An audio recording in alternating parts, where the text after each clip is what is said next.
রাজ্যের রাজনৈতিক পালাবদলের পর পূর্ব মেদিনীপুরের ময়না ব্লকের বিভিন্ন গ্রাম পঞ্চায়েত ও পঞ্চায়েত সমিতিতে তৃণমূল কংগ্রেসের একাধিক পদাধিকারীর পদত্যাগের জেরে প্রশাসনিক অচলাবস্থার সৃষ্টি হয়েছিল। সেই পরিস্থিতিতে প্রশাসনিক নিয়ম মেনে ময়না ব্লকের নৈছনপুর 1, নৈছনপুর 2, গজিনা ও ময়না 2 এই 4টি গ্রাম পঞ্চায়েত গোপন ভোটের মাধ্যমে প্রধান ও উপপ্রধান নির্বাচন সম্পন্ন হয়। নৈছনপুর 1 গ্রাম পঞ্চায়েতে প্রধান নির্বাচিত হন সবিতা সিংহ ও উপপ্রধান হন মধুমিতা মাঝি। নৈছনপুর 2 গ্রাম পঞ্চায়েতে প্রধান নির্বাচিত হন মিতা দাস দিন্ডা ও উপপ্রধান হন নান্টু মণ্ডল। অন্যদিকে গজিনা গ্রাম পঞ্চায়েতের পূর্বতন প্রধান খুকুরানী মণ্ডল রাজনৈতিক পট পরিবর্তনের পর পদত্যাগ করেন। এবার প্রশাসনিক প্রক্রিয়ায় অনুষ্ঠিত নির্বাচনের বাসন্তী সাহশীল প্রধান ও সৌমেন কর উপপ্রধান হিসেবে নির্বাচিত হন। ময়না 2 গ্রাম পঞ্চায়েতের প্রধান নির্বাচিত হন অনিন্দিতা পুষ্টি বারুই আর উপপ্রধান নির্বাচিত হন সুনীল মাঝি।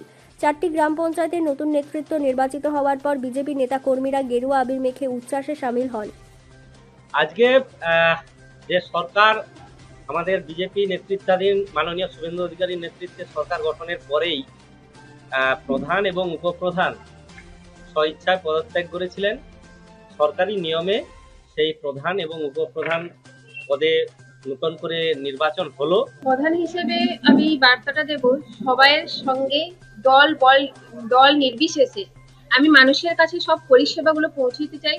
মানুষ যাতে বিপদের সম্মুখীন না হয় সেই মোকাবেলা করব এবং সমস্যা সমাধানের জায়গাটা খুঁজে দেবো। সার্বিক উন্নয়ন এই বার্তাটা আমি দেব। 4 মাস আজকে স্তব্ধ হয়ে গেছে প্রধান না থাকার কারণে। চিন্তা ভাবনাতে আবার পুনরায় প্রধান উপপ্রধান নির্বাচিত আমরা হয়েছি। সেই হিসাবে আমাকে উন্নয়নের পাশে থাকতে হবে।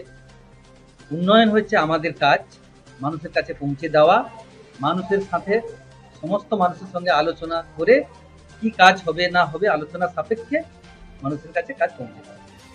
এদিনের কর্মসূচিতে উপস্থিত ছিলেন ময়না বিধানসভার বিধায়ক তথা রাজ্যের মন্ত্রী অশোক দিন্ডা, জেলা পরিষদের সদস্য উত্তম সিং, ময়না পঞ্চায়েত সমিতির বিরোধী দলনেতা গৌতম গুরু সহ ময়না ব্লক বিজেপির কনভেনার সম্রাট সামন্ত। জেলা পরিষদের সদস্য উত্তম সিং দাবি করেন তৃণমূল কংগ্রেসের আমলে এলাকার প্রত্যাশিত উন্নয়ন হয়নি। তার বক্তব্য, বর্তমানে রাজ্যে ডাবল ইঞ্জিন সরকার থাকায় মুখ্যমন্ত্রীর নেতৃত্বে এই পঞ্চায়েতগুলিতে উন্নয়নের গতি আরও বাড়বে।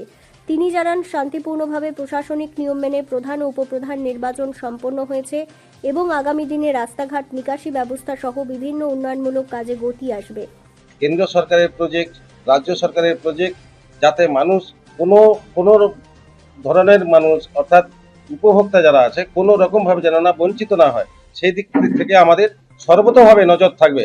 আমাদের দলগতভাবে এবং আমরা প্রশাসনিকভাবে আমাদের প্রধান উপপ্রধানের কাছে আমাদের বিনীতভাবে আবেদন বলুন, নিবেদন বলুন, ওনার যে দলমত নির্বিশেষে যাতে পরিষেবা পায় সেজন্য আমরা ঐক্যবদ্ধভাবে আমরা কাজকর্ম এগিয়ে নিয়ে যাব। এখন বর্ষাকাল, এই বর্ষার সময় মানুষ নানা রকম সমস্যার সম্মুখীন হন। এই সমস্যা দূর করা যায় কিনা সেটা আমাদের প্রথম দেখতে হবে। বন্যা অঞ্চলের মানুষ, অধিবাসী সেই বিশ্বাস, সেই আস্থা আমাদের উপর রেখেছে। সেই কারণে আমি এবং আমাদের ফুল টিম গজনাবাসীর কাছে চিরকৃতজ্ঞ থাকবো এবং ওনাদের কাছে আমি বিনীত অনুরোধ রাখবো যাতে আগামী দিনে ওনারা আমাদের উপর আস্থা রাখেন।